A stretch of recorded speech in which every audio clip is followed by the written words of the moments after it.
Hahayaan ng Malacanang ang Department of Justice o DOJ na pangasiwaan ng proseso kaugnay sa rekomendasyon ng National Bureau of Investigation na sampahan ng kasong sedition at grave threat si Vice President Sara Duterte.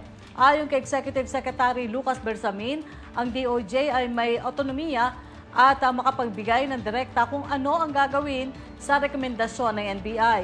Hindi anya makikialam ang palasyo sa issue dahil jurisdiction ito ng DOJ.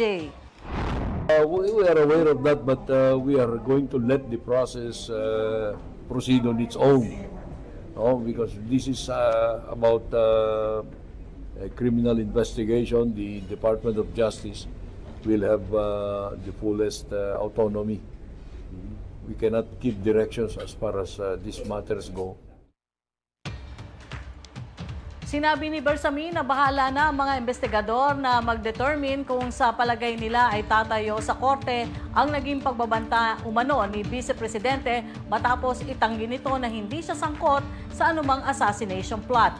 Patuloy na ine-evaluate ng mga prosecutor ang rekomendasyon ng NBI kung ibabalik ito para sa mas lalo pang case build-up o isusumite sa piskalya para sa preliminary investigation.